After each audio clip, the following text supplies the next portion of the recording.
KBC में करोड़पति पति। सूरज के जीवन का एक ही फंडा था कि मेहनत तो गधा भी करता है, घर बैठे जो कमाए समझदार वही होता है। इसीलिए उसने कभी नौकरी ही नहीं ढूंढी। इस बात से हालांकि उसकी पत्नी शिखा बिल्कुल भी अग्री नहीं करती थी, पर फिर भी सूरज को समझाना बेकार था। टीवी में कैसे बनोगे करोड़पति का ऐड देखकर उसे लगा कि बस अब तो घर बैठे ही वो करोड़पति बन सकता है, और उसके पीछे उसने अपने सारे सोर्सेस एक्टिव कर दिए। 2 हफ्ते में उसके कलीग के साले के पड़ोसी के बेटे का सोर्स निकलता है जो कि उसे शो में पहुंचा सकता है, और सूरज उससे मिलने चला जाता है। अच्छा, तो हमें मुकेश जी बता रहे थे कि आप हमें शो में पहुंचा सकते हैं। हाँ, उसमें कोई तकलीफ नहीं है। मैं कल अगर कोशिश करूँ तो इसी महीने में आपका नंबर आ जाएगा। अरे ये तो बहुत बढ़िया हो गया। अच्छा, वो सिलेबस और क्वेश्चन पेपर का कोई जुगाड़ है क्या? हैं? उसका तो कोई जुगाड़ नहीं है। तो वो वाकई में कुछ भी पूछ सकते हैं? हाँ, वो तो बच्चन जी पर है, जो पढ़ते हैं वो पूछ लेते हैं। पहली कोशिश फेल होने पर अब सूरज के सामने एक बहुत बड़ा सवाल था कि आखिर जवाब कहाँ से लाए। तब शिखा ने एक सजेशन दिया, क्यों ना सूरज अपने चचेरे भाई सुमित से मदद मांगे, जो कि यूपीएससी की तैयारी कर रहा था। हालांकि इतनी मेहनत करना सूरज को समझ में नहीं आता था, पर कोई और रास्ता ना मिलने पर वो आखिर सुमित से बात करता है। अरे सुमित, हमारा कैसे बनोगे करोड़पति के लिए सिलेक्शन होने वाला है। तुम हमें थोड़े चिट बनाने में मदद करोगे क्या? अरे भैया, चिट बनाए तो सालों हो गए, उसमें हमारा एक्सपर्टीज नहीं है, बल्कि आप बोलो तो हम आपकी पढ़ने में ज़रूर मदद कर सकते हैं। हट, कैसी अनाप शराब बातें कर रहा है तू। सूरज ने सुमित को मना तो कर दिया था, पर तैयारी करने के सिवाय कोई चारा उसे दिख भी नहीं रहा था। खासकर जब 12 के पेपर लीक करने के एक्सपर्ट शुक्ला जो भी हाथ जोड़ लेते हैं। आखिर सूरज को सुमित के पास जाना ही पड़ा, और उसने सुमित और शिखा से वादा किया कि वो बहुत मेहनत करेगा। 1 महीने की तैयारी के बाद फाइनल हुआ कि शो से 1 हफ्ते पहले एक ट्रायल खेला जाएगा, जहां पर सारे रिश्तेदार ऑडियंस की जगह पर होंगे और शिखा सवाल पूछेगी। दूर दराज से भी रिश्तेदार आकर हाजिर हो गए देखने कि आखिर कैसे बनेगा सुमित करोड़पति।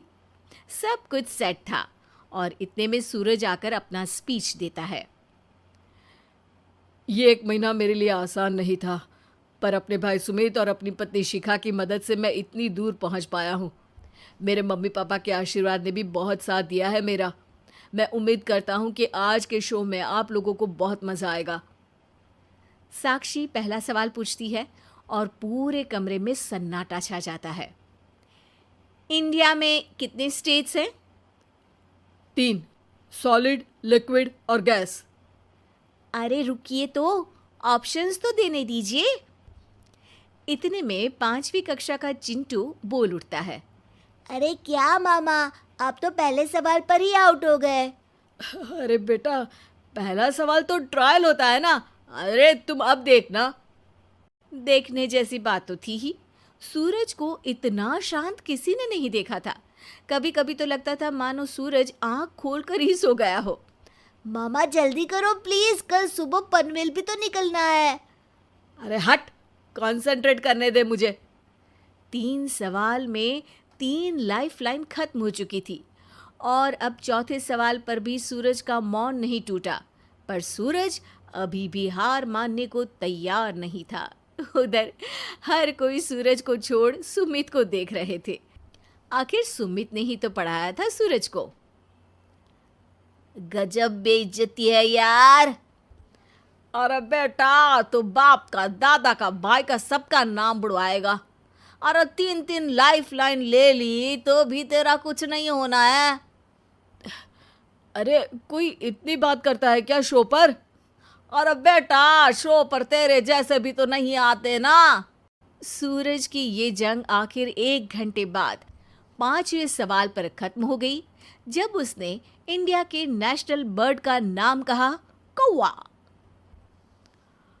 अरे बेटा, मज़ा तो बहुत आया, बस थोड़ा टाइम पर ख़त्म होता तो आनंद भी आ जाता। ताने बारिश के बूंदों की तरह बरस रहे थे और सूरज को भी समझ आ रहा था कि ये करोड़पति बनना शायद उसके बस के बाहर की बात है। पर वो आखिर ये बात मान कैसे लेता? वो सख्त लौंडा जो ठहरा, उसने सोचा कि बेइज्जती तो हो ही चुकी है, पर अगर मैं हार नहीं मानूं तो शायद कुछ हो सकता है। शिखा, तुम देखना, असली शो में आग लगा दूंगा, आग। करोड़पति बनूंगा मैं। हाँ, सब्जियां खत्म हो गई है घर पे, ले आओ। पहले पति बन जाओ, फिर करोड़पति बनना। अरे गजब बेइज्जती है यार।